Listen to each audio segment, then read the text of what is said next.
बस भरत भैया जिस दशा में थे उसी दशा में दौड़ पड़े। पीछे पीछे शत्रुघ्न भैया अयोध्या पहुंचे हैं। आज भरत जी को अपनी अयोध्या स्मशान जैसी दिखने लगी। भरत जी डर गए देखकर अयोध्या को।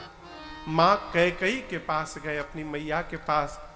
कैकेयी मैया ने द्वार पर भरत जी की आरती उतारी, दुलार किया, भीतर लेकर गई, कक्ष में जाकर बिठाया। मां कैकेयी ने पूछा, भरत मामा के घर सब कुशल है ना? भरत जी कहे, मां वहां तो सब कुशल है। भरत के घर में सब कुशल है ना मां? मां ने पूछा, क्यों पूछ रहे हो? भरत जी कहते, मां जो अयोध्या की प्रजा भरत को प्राण के समान प्रेम करती थी मां, आज न जाने क्यों वो प्रजा भरत का मुख नहीं देखना चाहती थी। मैंने मार्ग में कितनों को बुलाया, कोई मेरे सन्मुख नहीं आया मां। मेरे घर में सब कुशल है ना मां? कैकेयी मैया ने कहा, पुत्र कुशल तो मैंने सब कर लिया था। मंथरा ने बड़ी सहायता की मेरी, लेकिन एक बात बताऊं भरत, ब्रह्मा जी ने एक बात बिगाड़ दी बीच में। भरत जी बोले, क्या हुआ मां? कैकेयी मैया कहती, पुत्र सब ठीक हो गया था, अचानक आपके पिताजी नहीं रहे। ए भरत भैया सुने, पिताजी नहीं रहे। आप पूज्यपाद गोस्वामी तुलसीदास जी कहते हैं, तात तात हाँ तात पुकारी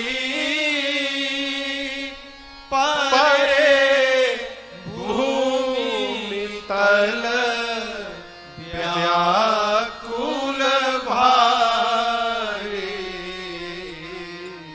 भरत भैया हा तात कह के खड़े खड़े गिर पड़े धरती पर। जिस प्रकार जल से मछली को निकाल कर बाहर छोड़ दीजिए और जल से निकलने के बाद जैसे मछली छटपटाने लगे हो, भरत जी छटपटाने लगे। मां संभालती हैं।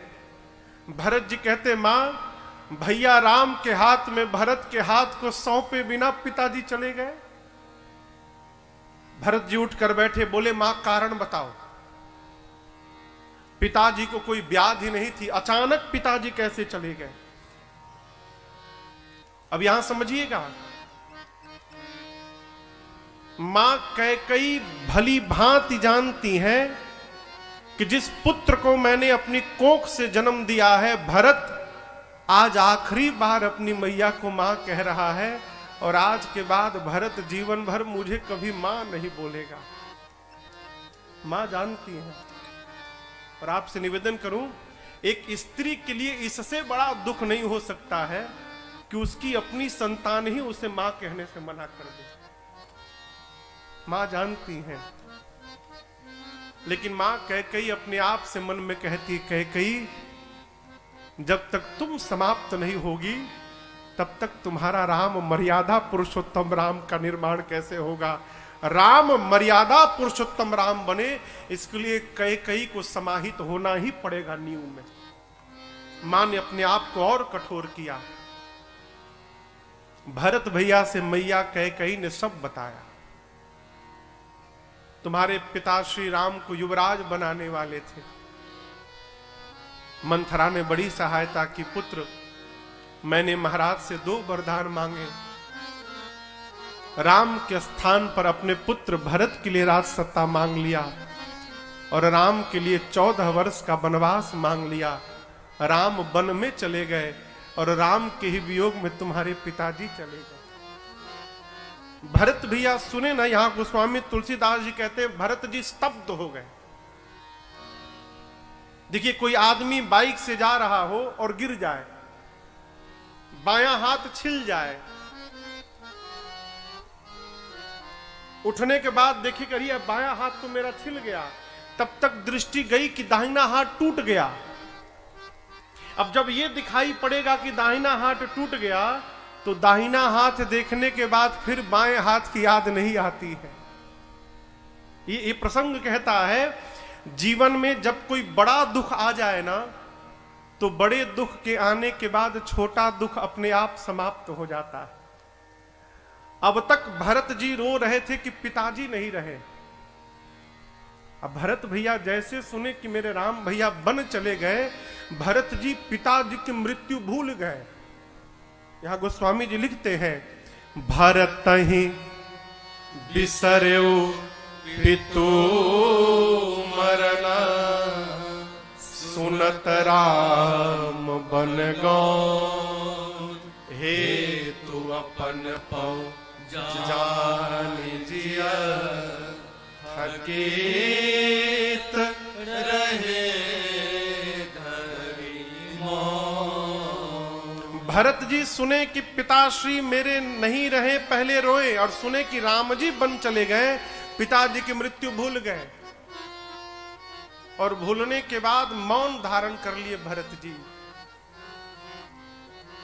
देखिए, श्रेष्ठ व्यक्ति को घर में जब कोई उत्पात हो ना, घर में जब कोई अनहोनी घटना घट जाए, तो श्रेष्ठ व्यक्ति को पहले अपने भीतर कमी ढूंढनी चाहिए। ये जो उत्पात हुआ है, इस उत्पात में मेरी कितनी भूमिका है। सामान्यतः होता क्या है कि अपराध करने वाला भी जीव अपने अपराध को अपने से कमजोर पर डालना चाहता है। इन्होंने किया, क्यों? जानता है कमजोर है, मेरे से पूछने आएगा नहीं। इतनी घटना घटी है अयोध्या में। भरत जी सुने, और सुनने के बाद भरत जी का दर्शन करिए चरित्र का। भरत जी कहते हैं, ना कैकेयी का दोष, न मेरे पूज्य पिताजी का दोष, न मंथरा का दोष। दोष किसका है? भरत जी कहते हैं, पापी भरत तेरा दोष है। अरे पापी, तूने जन्म ही क्यों लिया? न तू जन्म लेता, न तुझे राजा बनाने का सपना ये कैकेयी देती। भरत, मोरा जन्म रघुवर बनना। भरत जी मान बैठे कि मेरा जन्म ही भैया को वनवास देने के लिए भया है, सारा अपराध मेरा है। यहां भरत जी ने मां कैकेयी को बहुत कुछ सुनाया। क्या सुनाया? वो भरत जी जाने या मां कैकेयी जाने। भरत जी सुनाए होंगे चाहे न सुनाए होंगे, गोस्वामी जी राम प्रेम में लिख गए। क्या भरत जी? लेकिन आपसे कहूं, मां कैकेयी सुनने की अधिकारी नहीं है। वो राम जी के लिए जीवन में जितना बड़ा त्याग मेरी मां कैकेयी ने किया है माई बाप, उतना बड़ा त्याग संसार में किसी ने नहीं किया। जो मां ने वनवास मांगा वो राम जी की इच्छा से मांगा। बचपन में भगवान श्री राम ने मां से ये वरदान मांग लिया था। आपको बतावें, राम जी चारों भैया मां कैकेयी के ही भवन में रहते थे, दिन रात वहीं खेलते थे। मां कैकेयी सबका संभाल करती थी। एक दिन खेलते खेलते रघुनाथ जी गए और जाकर मां कैकेयी की आंखों से को पीछे से बंद कर लिए। बंद करके पूछा, कौन है मां? तो मां कैकेयी सोची कि राम तो ऐसा विनोद करता नहीं है। मां ने कहा, लक्ष्मण होगा। राम जी ने हाथ हटाया, कहा, मेरी मां हार गई, मैं तो राम हूं मां, लक्ष्मण नहीं हूं। मां कैकेयी ने कहा, मेरे पुत्र ने मुझे हरा दिया, मांगो क्या चाहिए राम, मैं तुम्हें दूंगी। राम जी बोले, जो मांगूंगा दोगी मां? क्योंकि मुझे जो चाहिए मां तुमको छोड़कर संसार में कोई नहीं दे सकता है। मां कैकेयी ने कहा, राम प्राण मांगोगे प्राण निकाल कर दे दूंगी। राम जी बोले, मां मैं प्राण नहीं लेने आया हूं, प्राण मांगूंगा तो मेरी मां मर जाएगी, लेकिन मैं जो मांगने वाला हूं ना, उसमें मरोगी तो नहीं तुम, लेकिन मरे जैसी हो जाओगी। कोई तुमसे बात नहीं करेगा, कोई तुम्हारी ओर देखेगा भी नहीं, तुम सबकी नजरों से गिर जाओगी मां। मां कैकेयी ने कहा कि सबकी नजरों से तो गिर जाऊंगी, क्या अपने राम के भी नजरों से गिर जाऊंगी? राम जी ने कहा माँ मेरी नजरों में मेरी माँ सर्वकाल महान बनी रहेगी, मेरी नजरों में मेरी माँ कभी नहीं गिर सकती। तब कैकेयी मैया ने कहा था राम मुझे संसार की आंख का नजर का परवाह भी नहीं है, यदि मैं अपने पुत्र की नजरों में नहीं गिरूंगी तो मांगो जो मांगोगे दूंगी मैं। तब राम जी ने कहा था मां पिताजी जब मुझे राजा बनाने का निर्णय ले तो आप किसी भी प्रकार से मुझे वन की ओर भेज देना। इस वचन के कारण मैया ने राम जी के लिए वनवास मांगा। भरत जी मां को सुनाए, मंथरा आई, शत्रुघ्न भैया ने मारा कुबर पर एक लात मंथरा के, भरत जी ने छुड़ाया है। भरत जी अब शत्रुघ्न भैया को लेकर पहुंचे कहां, मां कौशल्या के कक्ष में। पूज्यपाद गोस्वामी तुलसीदास जी ने इस दृश्य का जीवंत चित्रण किया है। देखिए आंख में जब आंसू रहता है ना तो धुंधला दिखाई पड़ता है मेरे भैया, साफ नहीं दिखता है। मां कौशल्या अपने कक्ष में बैठकर रो रही थी, आंख में आंसू है। द्वार पर भरत जी आए और आपसे निवेदन करूं, भरत जी और राम जी देखने में दोनों बिल्कुल एक जैसे। मां के नेत्र में आंसू थे, धुंधला दिखाई पड़ा, स्पष्ट मां देख नहीं पाई, सांवला शरीर दिखा। मां कौशल्या को लगा कि उनका राम लौट के चला आया हो, मां बिह्वल होकर दौड़ी है। गोस्वामी तुलसीदास जी कहते हैं मां इतनी बिह्वलता में दौड़ी कि अभी द्वार के मध्य तक ही पहुंची थी, तब तक मां कौशल्या मूर्छित होकर गिर पड़ी। मां मूर्छित होकर गिरी, भरत जी आकर मां के चरणों से लिपट गए। मां की मूर्छा गई, मां ने भरत जी को उठाकर गोद में बिठाया। भरत जी मां से लिपट कर बहुत रोए और कहते मां जब जब याद पड़े रघुराई,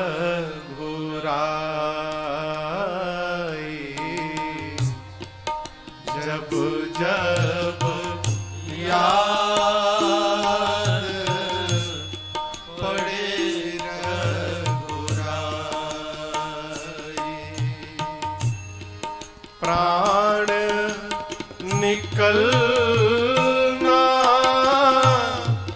चाहे रे माए, प्राण निकलना चाहे रे माए, जब जब याद पड़े रघुराई, जब जब याद पड़े रघुराई।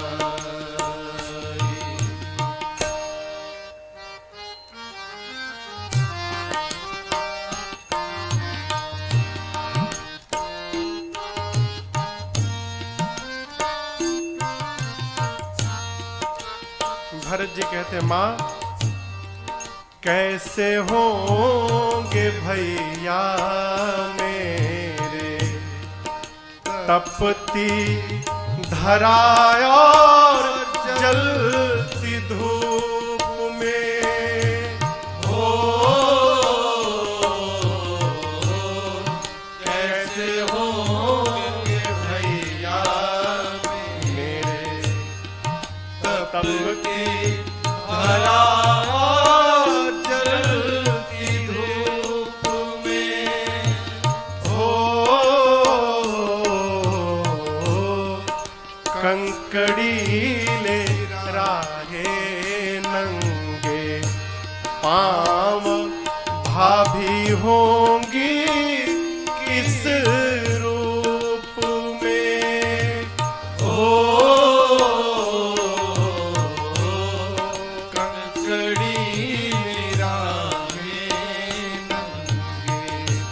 पांव भाभी होंगी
भरत जी कहते हैं मां मुझे एक ही बात का डर है। हा? डर लगता है भैया मुझे अब कभी ना अपनाएंगे। ओ डर लगता है भैया मुझे अब कभी ना अपनाएंगे। ओ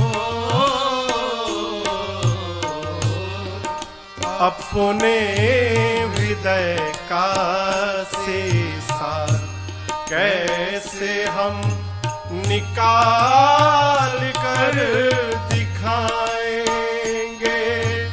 ओ अपने हृदय का शीशा कैसे हम निकाल कर दिखाएंगे।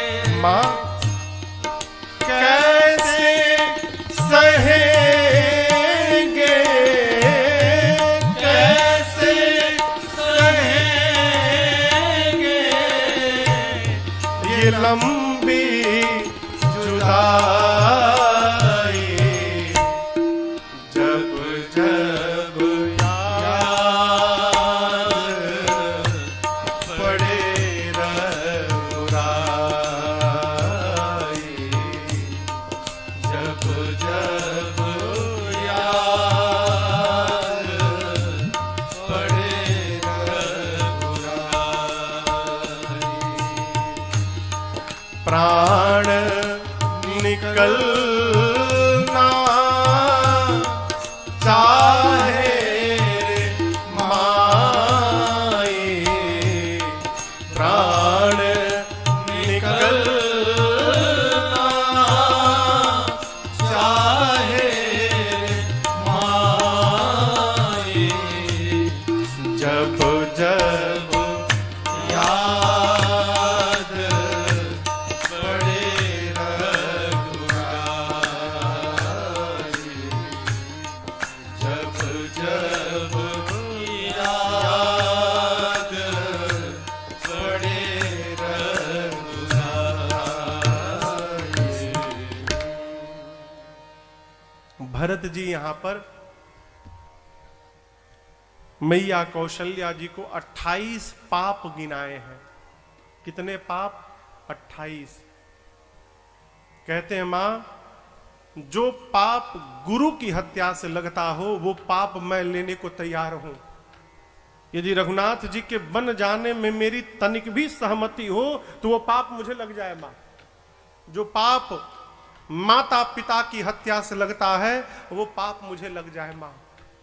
जो पाप अंक में पल रही संतान की हत्या से लगता है वो पाप मुझे लग जाए मां। भरत जी लगे बोलने, मैया सुनती रही।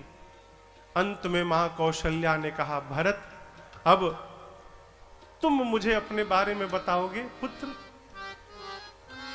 भरत जिस सूर्य के आने के बाद अंधकार समाप्त होता है ना, यह संभव है कि किसी दिन अंधकार ही सूर्य को निगल जाए। ये हो सकता है।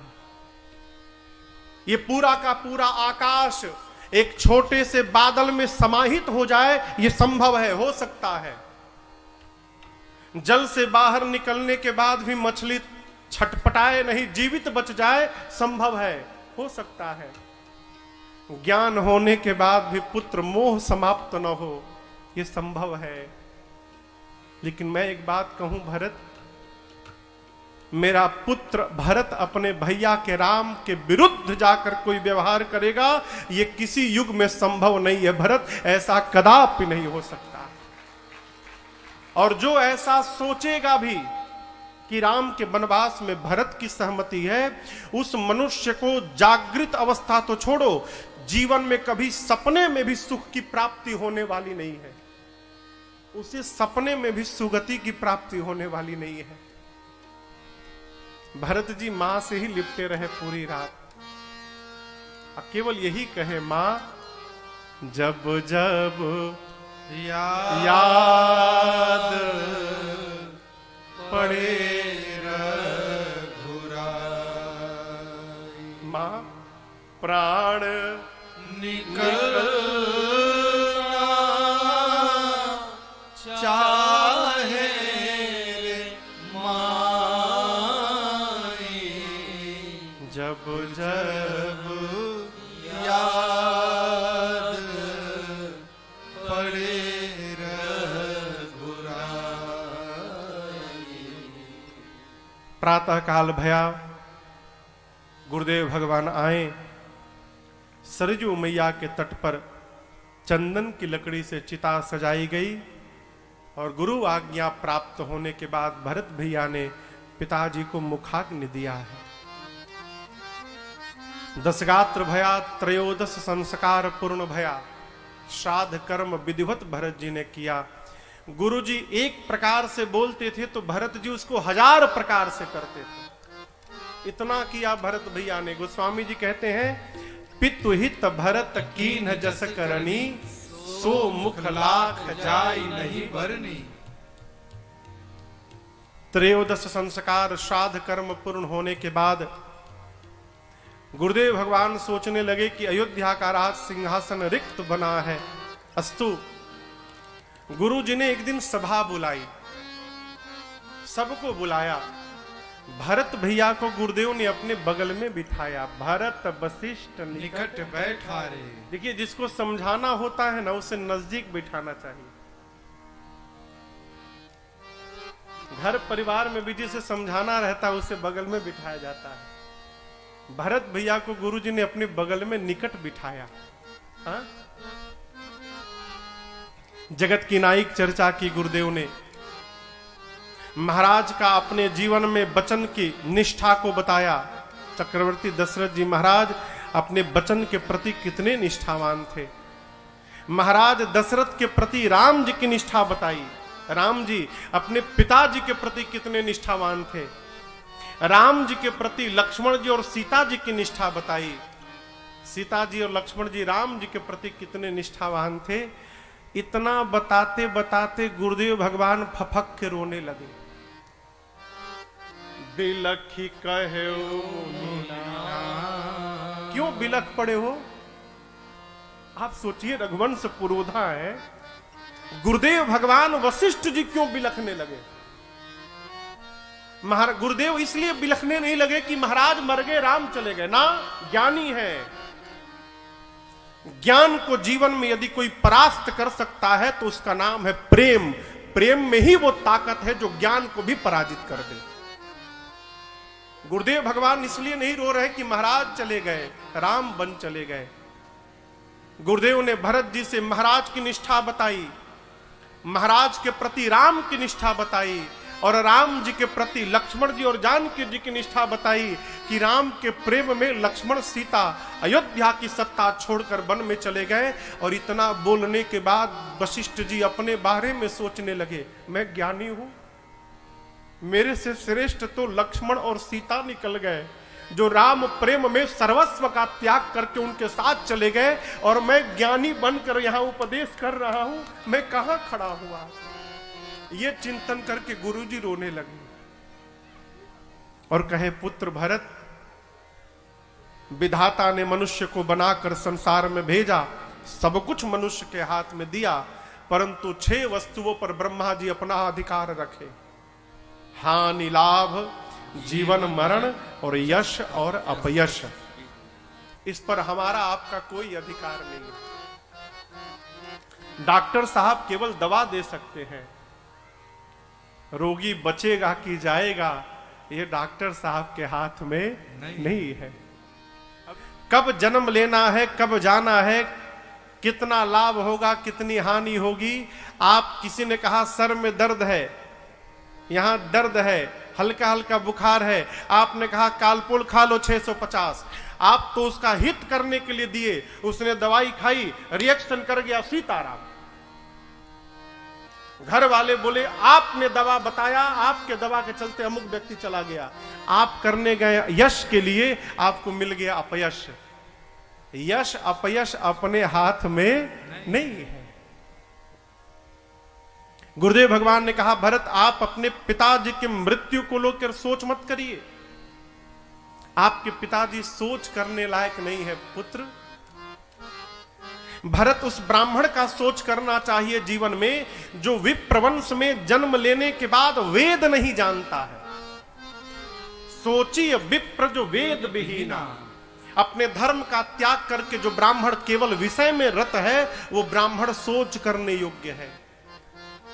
पुत्र वो राजा, वो क्षत्रिय सोच करने योग्य है जो अपनी प्रजा को प्राण के समान प्रेम न करे, और जो राजा नीति का पालन न करे वो राजा सोच करने योग्य है।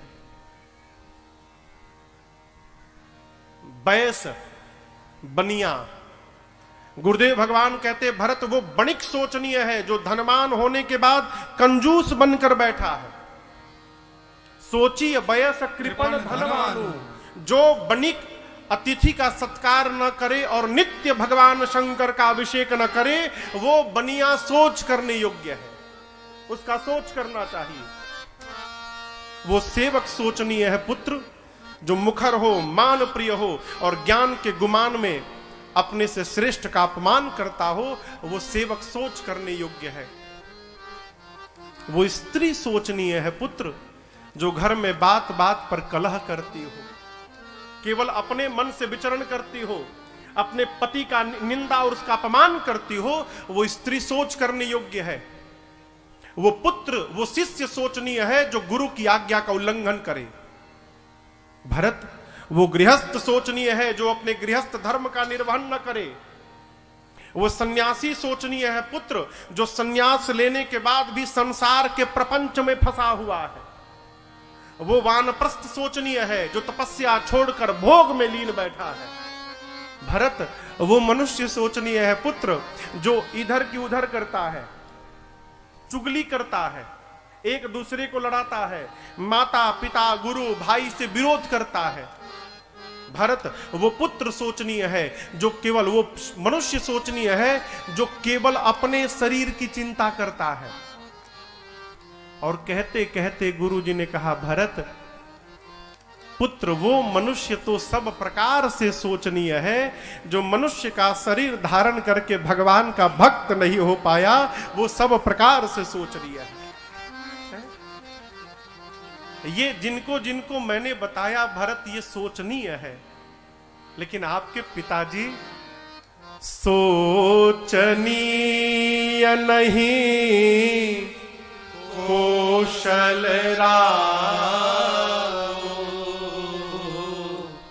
भुवन चारित दस प्रगट प्रभा। भरत जी आपके पिताजी सोचनीय नहीं है पुत्र। आपके पिताजी की कीर्ति 14 लोक में फैली हुई है। आपके पिता जैसा पिता न कभी था, न आपके पिता जैसा पिता वर्तमान में धरती पर है, और मैं कहता हूं न आपके पिता जैसा पिता भविष्य में कभी होने वाला है, असंभव है। भयऊ न अहई न अब होनिहारा, भूप भरत जस पिता तुम्हारा। भरत जी जिन महाराज की प्रशंसा इंद्र करते हो, ब्रह्मा करते हो, शंकर करते हो, आप राम लक्ष्मण और शत्रुघ्न जैसे जिनके पास 4 रत्न हो, उन महाराज के विषय में कोई कितना बताएगा। एक वाक्य कहता हूं भरत, आपके पिताजी सब प्रकार से बड़भागी थे। और देखिए ना, आपके पिताजी को उनका वचन प्रिय था,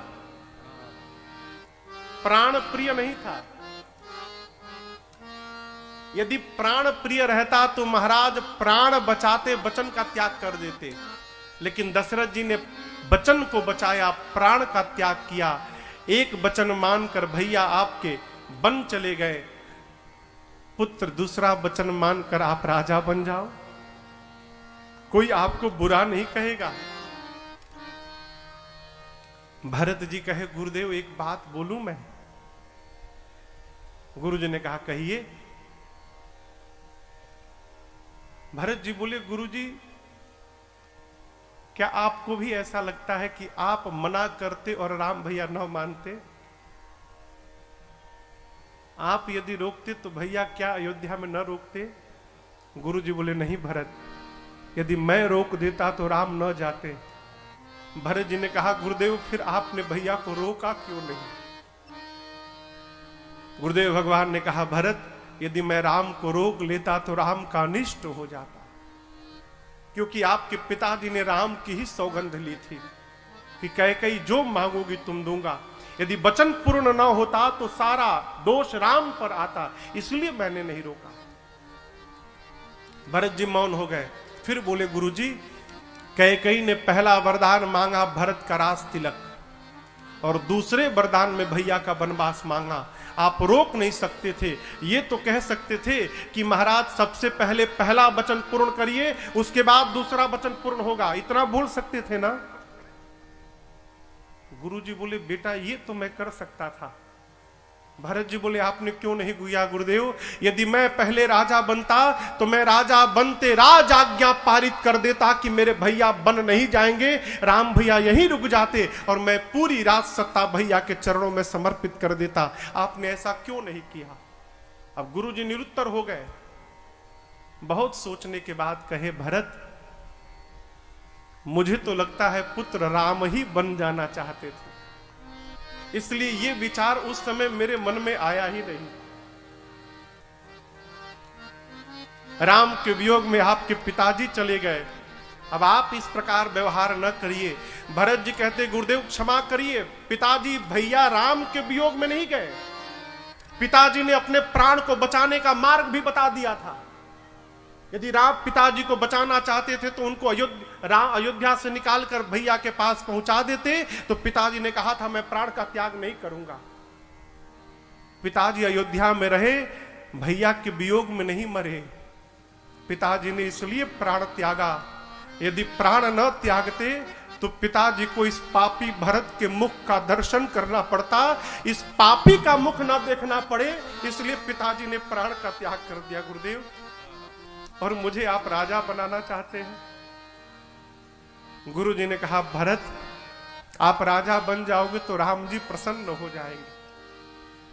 सुनि सुख लहब राम बैदेही, अनुचित कहब न पंडित के। कोई अनुचित नहीं कहेगा। और हम तो कहते हैं भरत अभी आप राजा बन जाइए, और 14 वर्ष बाद जब राम जी लौट कर आएंगे तब सौंपे हु राज राम के आए। 14 वर्ष बाद जब राम जी आएंगे तो आप राज सत्ता राम जी को सौंप दीजिएगा। किसी भी प्रस्ताव को पारित करने के लिए कम से कम 2 अनुमोदक चाहिए। हमारे मिहिर भैया वकील हैं, वकील है ना भैया? कोर्ट से जब भी कोई दस्तावेज बनता है तो पीछे में कम से कम 2 विटनेस के सिग्नेचर चाहते हैं ना। कोई भी प्रस्ताव पारित हो तो 2 अनुमोदक अवश्य चाहिए। गुरुदेव ने प्रस्ताव रखी, क्या अभी आप राजा बन जाइए, राम जी लौट कर आएंगे तो सौंप दीजिएगा। पहले अनुमोदक के रूप में सुमंत जी खड़े भय। कहा, भरत जी कीजिए गुर आयसु अवसी, कहाँ ही सचिव कर जोर, रघुपति आए उचित जस तस तब करब बहु। सुमंत जी ने हाथ जोड़ लिया, कहा भरत जी अभी जो गुरुदेव कह रहे हैं आप कर लीजिए, राम जी जब लौट कर आएंगे उस समय आपको जो उचित लगेगा करिएगा। इस एक वाक्य ने भरत जी को हिला के रख दिया। सुमंत जी ने कहा कि रघुनाथ जी के आने के बाद जो उचित लगेगा वो करिएगा। गुरु जी तो सीधा सीधा आदेश दिए कि राम जी को सौंप दीजिएगा, लेकिन सुमंत जी ने कहा सौंपिएगा मत, जो उचित लगेगा वो करिएगा। भरत जी सोचने लगे ऐसा क्यों बोले। अब यहां एक बात समझिएगा, किसी भी वस्तु को लेते समय जो मन रहता है ना, लौटाते समय वो मन नहीं रहता। कोई हो धरती पर, कोई भी व्यक्ति, आप अपनी सामग्री किसी को दे दीजिए, लेते समय वो कितना प्रसन्न दिखाई पड़ेगा। 1 महीने बाद मांग कर देख लीजिए, 1 सप्ताह आपको आगे पीछे करेगा, कल लेना परसों लेना।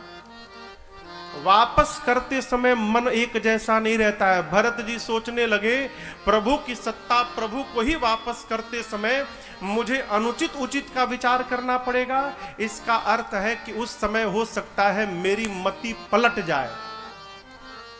भरत जी ने मन में स्वीकार किया, निर्णय किया कि जिस सत्ता को प्राप्त करने के बाद मति के बदलने का भय है, उससे अच्छा उस सत्ता को स्वीकार ही नहीं किया जाए।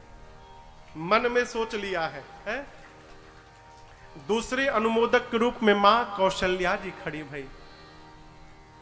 मां ने कहा, पुत्र पूतपथ्य गुर आयसु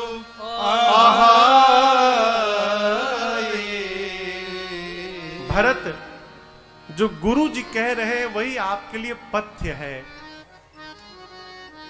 महाराज देवलोक चले गए, राम वन में चले गए, और आप अयोध्या में बैठकर इस प्रकार कायरता दिखाएंगे तो अयोध्या की प्रजा का क्या होगा? मां ने समझाया। देखिए, बाहर के लोग कुछ कहते हैं ना तो कोई फर्क नहीं पड़ता, लेकिन जब कोई अपना कुछ कहता है ना तो जीवन में कुछ बचता भी नहीं है। अब तक भरत जी सबकी बात सुन रहे थे, लेकिन जैसे मां कौशल्या ने भरत जी को राजा बनने के लिए कहा है, भरत जी के नेत्र से झरझर आंसू निकलने लगे।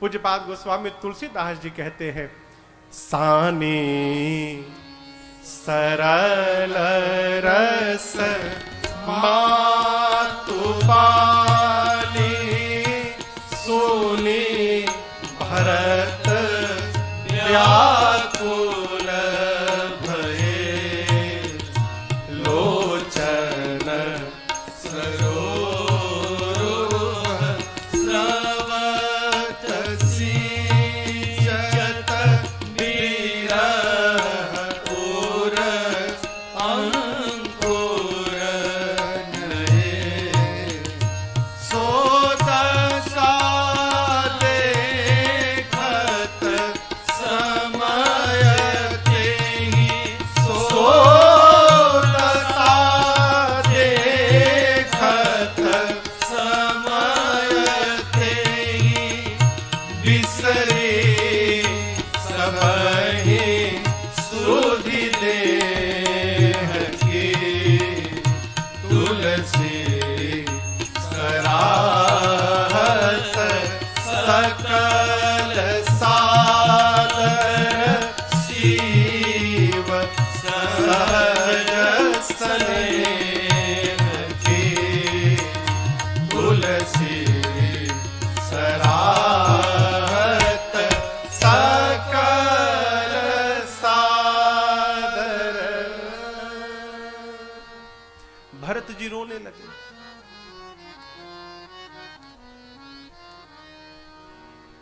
अच्छा, यह एक प्रश्न का उत्तर दीजिए।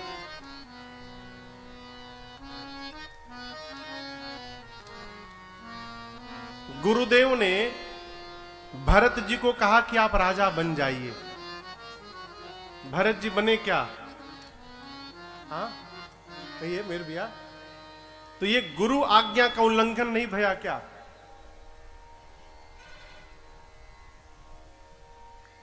हाँ, लग रहा है ना, लेकिन उल्लंघन नहीं भया, क्योंकि भरत भैया गुरु जी की बात को आज्ञा मान ही नहीं रहे।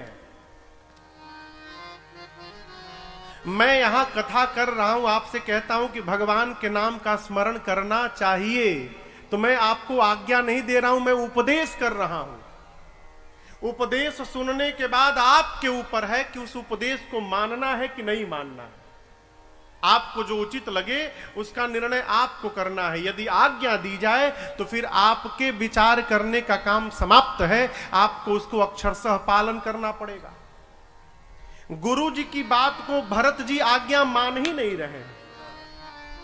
भरत जी बोलते हैं क्या? मोहि उपदेश दीन गुरु नीया। गुरुदेव ने मुझे नीक यानी सुंदर उपदेश दिया। मैं जानता हूं कि गुरु जी प्रजा सचिव सम्मत सबही का प्रजाजन, सुमंत जी, मेरी मां कौशल्या, आप सब मेरे हित की बात कर रहे हैं, इस बात को मैं जानता हूं। लेकिन क्या कहूं, ये जानने के बाद भी भरत के हृदय को शांति नहीं मिल रही। पिताजी देवलोक चले गए, बड़े भैया वन में चले गए, और आप इस भरत को राजा बनाकर मेरा हित देख रहे हैं। भरत का हित राजा बनने में नहीं है गुरुदेव, हित हमार सियपति सेवकाए। भरत का हित भैया राम की सेवा में है। भरत जी गुरु जी से प्रश्न करते हैं, गुरुदेव कोई स्त्री सिर से, यहां से प्रारंभ होता है मांग टीका, और पांव के उंगलियों में बिछिया पहना जाता है। भरत जी कहते हैं कोई स्त्री सिर के मांग टीके से लेके पांव तक बिछिया में जितने बीच में आभूषण होते हैं, कोई स्त्री सारे आभूषण पहन ले लेकिन कपड़ा ना पहने। गुरुदेव कैसा लगेगा? गुरु जी बोले पुत्र बिना वस्त्र के शरीर का आभूषण व्यर्थ है, उसका कोई अर्थ नहीं है। भरत जी ने पूछा, गुरुदेव मन में यदि वैराग्य नहीं है और जब मिले तो ब्रह्म की चर्चा करे, कैसा लगेगा? गुरु जी बोले व्यर्थ है, बिना वैराग्य के ब्रह्म की चर्चा व्यर्थ है। भरत जी ने कहा, गुरुदेव शरीर में रोग लगा हो और रोगी शरीर के लिए 56 प्रकार का भोग कैसा है? गुरुदेव ने कहा व्यर्थ है। गुरु जी हृदय में प्रेम नहीं है और जब देखो तभी व्रत किए जा रहे हैं। गुरु जी ने कहा बिना प्रेम के किया गया जप तप व्रत सब व्यर्थ है।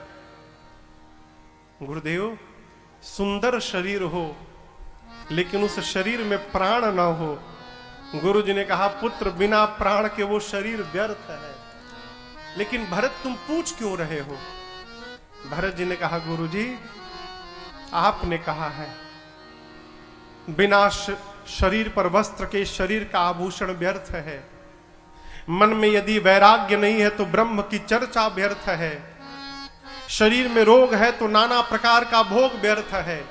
बिना प्रेम के किया गया जप तप व्रत सब व्यर्थ है। सुंदर शरीर में प्राण नहीं है तो शरीर व्यर्थ है। ये सब आपने कही है गुरुजी। भरत एक बात कहता है, उसी प्रकार अयोध्या में सब कुछ है गुरुजी, लेकिन मेरे भैया राम नहीं है तो भरत के लिए अयोध्या व्यर्थ है, इसका कोई अर्थ नहीं गुरुजी।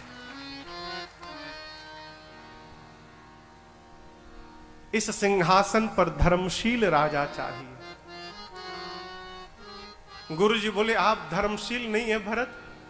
भरत जी बोले मैं धर्मशील हूं, मेरे जैसा पापी कौन होगा संसार में। अभी दर्शन करिए, अभी केवल भरत के नाम की प्रस्तावना दी गई है। अभी केवल ये बताया गया है कि भरत राजा बनेगा। क्या भया? पिताजी मर गए। अभी केवल भरत का नाम सामने आया तो बड़ा भाई वन में चला गया। जिसके नाम के प्रस्तावना मात्र से इतने उत्पात हो गए गुरुदेव, जिस दिन ये पापी सिंहासन पर बैठेगा ना, धरती फट के रसातल के भीतर चली जाएगी। इस सिंहासन पर धर्मशील राजा चाहिए। पूरी प्रजा मौन होकर भरत जी की बात सुन रही है। भरत जी बोले गुरुदेव मैं अपनी एक बात बताऊं? गुरु जी बोले बताओ। भरत जी कहते गुरु जी देखे बिनु रघुनाथ पद जिय के जरनी न जाए। गुरुदेव ये बात मैं नहीं कह रहा हूं, ये आपने ही ये बात कही है, जासु भजन बिनु जररी न जाय। ये आपने बात कही है गुरुजी, उसी बात को मैं कह रहा हूं। जब तक भरत अपने भैया के श्री चरणों का दर्शन नहीं कर लेता, मेरे हृदय का ताप